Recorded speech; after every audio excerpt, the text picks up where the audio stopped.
Ça ne correspond pas à mes croyances, mais je suis intéressé à en savoir un peu plus pour mieux vous respecter et respecter reprenons l'exemple, ma fille qui est dans cette nouvelle religion. Donc, prendre des informations sur ce groupe, c'est de s'informer. Donc, parce que souvent, si je discute avec la nouvelle personne qui s'est convertie, c'est des informations qui sont souvent fragmentaires, c'est pas tout à fait clair, tandis qu'avec quelqu'un de responsable, je peux avoir plus d'informations. On va même souvent vous suggérer de la littérature. Et il y a plusieurs personnes que je connais qui visitent les groupes, discutent avec les adeptes, alors qu'un de leurs parents fait partie du groupe. Et c'est clair que pour le groupe, il n'y a pas un ou une convertie potentielle, mais quelqu'un qui respecte et qui est à respecter. Bon, un autre exemple, c'est par exemple un prêtre catholique qui enseigne dans une université qui appartient à l'Église de l'Unification. Alors, je sais très bien que les gens de l'Église de l'Unification sont convaincus que ce prêtre-là ne se convertira jamais au révérend Sun Myung Moon, mais on l'accepte tel qu'il est. Et lui, bien sûr, accepte les Moonies comme ils sont et en apprend un peu plus et, entre autres, fait partager son savoir aux membres de l'Église de l'Unification. Donc, dans ce deuxième contexte, conseil plutôt, en apprendre un petit peu plus sur le groupe, avec le groupe lui-même, ou si c'est impossible pour de multiples raisons, il existe des centres d'information, il existe des livres, vous en avez dans votre bibliographie, dans vos documents, vous avez aussi des adresses comme celui du Centre d'information sur les nouvelles religions de Montréal ou du Centre de consultation sur les nouvelles religions ici dans la région de Québec ou des autres centres que l'on retrouve un peu partout au Québec. Donc, des lieux où on peut vous donner un peu plus d'informations, mais aussi, vous devez prolonger par des lectures. Donc, deuxième conseil plutôt, je m'excuse, prendre des informations sur le groupe. Troisième et dernier point, c'est d'évaluer la situation avec le converti. Qu'est-ce que ça veut dire? N'oublions pas que trop souvent, on va vraiment rester le regard fixé sur les différences, sur ce qui est devenu maintenant la personne, et oublier que fondamentalement, ça demeure et ça reste, par exemple, avec l'exemple que j'utilise, ça reste notre fille, ça reste notre frère, notre sœur ou un ami. Donc, c'est peut-être un membre d'une nouvelle religion maintenant, mais avant toute chose, c'est quelqu'un qui était dans mon entourage. Donc, si on a rencontré la personne, pourquoi, au lieu de se disputer sur des points de doctrine, sur la stupidité de telle ou telle croyance, pourquoi ne pas parler de nous? Après ces nouveaux choix, que devenons-nous? Que devient notre relation? Et ça, c'est important parce que c'est finalement la base de la relation humaine. Malgré toutes les différences, nous avions, même avant la conversion, nous avions un lien. Et ce lien-là doit perdurer.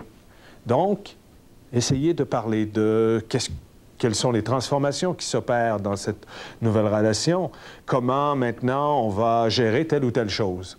Et ça, c'est important parce que souvent, il y a de nouvelles règles qui vont s'ajouter, qui vont venir peut-être interférer avec la relation qu'on avait auparavant.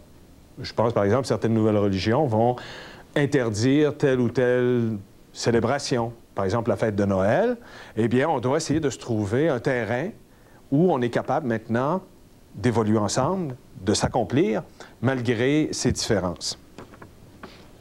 Je peux, en guise de conclusion, si on veut, ou tout au moins ce qui va nous permettre un peu de comprendre ces conseils que je vous donne, prendre un exemple et qui va en ajouter un peu sur ce que je vous mentionnais il y a quelques secondes.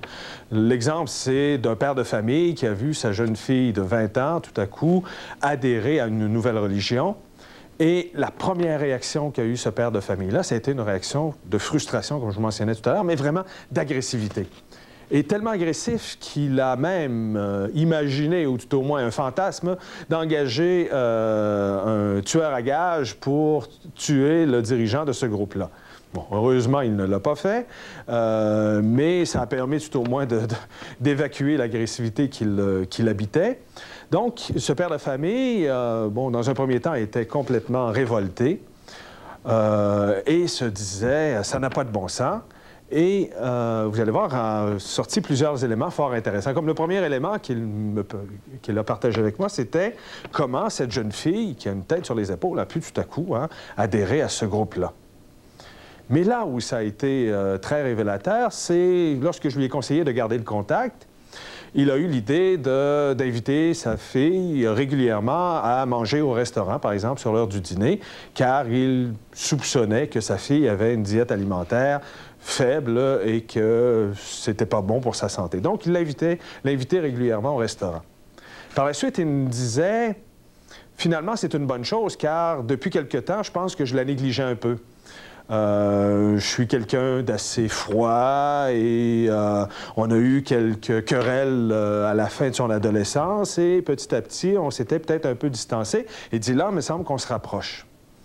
Je ne sais pas si vous voyez, ce qui était peut-être un symptôme de cette nouvelle conversion est devenu maintenant, pour le père, un état de fait qu'il n'avait pas vu avant, qu'il ne voyait pas avant la conversion. Maintenant, il réalise cette distance et cette nouvelle conversion a permis peut-être de recréer des liens qui avaient existé quelques années auparavant. Et là aussi où c'était intéressant et dans les réflexions, tout à coup, il me disait « J'ai redécouvert ma fille. Je revoyais celle que j'ai bercée lorsqu'elle était tout jeune. » Alors, je ne sais pas si vous voyez, cette conversion-là avait amené le père à réévaluer finalement la situation familiale. Et bien sûr, ça ne s'est pas fait dans la facilité, mais petit à petit, ils ont recréé des liens. Et avec les petits trucs que je vous mentionnais il y a quelques instants, donc de garder le contact, d'en apprendre un peu plus sur le groupe et surtout d'évaluer la situation avec la personne, on finit par rebâtir ce qui avait probablement existé, donc de rebâtir ce qui existait avant la conversion et peut-être de prolonger. Et ça, c'est important parce que il faut voir la conversion comme étant un bout dans la vie, ça fait partie du cheminement, comme je vous le mentionnais tout à l'heure. Donc, ça fait partie de cette histoire de vie. Et il faut que cette portion d'histoire de vie soit la plus positive possible pour qu'à la fin, la personne puisse dire « J'ai vécu cette expérience-là » et qu'elle puisse le dire en gardant un bon souvenir. Et une bonne partie de ce travail-là, il nous appartient aux personnes qui sont extérieures à cette expérience-là. Puisque la convertie ou le converti va vivre pleinement, elle, cette situation-là, cette conversion, et que souvent, ce sont nos reproches, ce sont nos sarcasmes qui vont un peu mettre du vinaigre dans nos relations et qui vont faire, lorsqu'on aura à faire un bilan, de cet événement-là quelque chose de négatif. Donc, en conclusion, de voir dans cette conversion-là quelque chose qui n'est pas nécessairement négatif et d'essayer de tirer le plus de positif de cette situation-là en gardant le contact, en prenant des informations et en discutant ouvertement et clairement avec la personne. Vous êtes maintenant, je pense, prêt à réfléchir un peu là-dessus. En groupe et avec la personne qui anime votre groupe, commencez à réfléchir un peu sur les types d'attitudes. J'en ai présenté quelques-unes ici, mais vous-même, de votre côté, vous êtes capable, je pense, d'en trouver. Placez-vous dans une situation, dans un contexte où vous vous imaginez ce qui pourrait se passer et de voir quel truc peut faciliter les relations. Lors de notre prochaine rencontre, qui sera notre dernière, là, on réfléchira un peu plus sur qu'est-ce que ça nous rapporte finalement à nous, cette nouvelle situation, donc de conversion dans le cas d'un individu, mais aussi de la situation des nouvelles religions ici au Québec.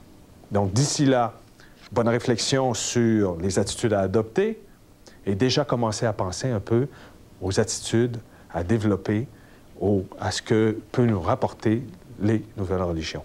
À bientôt.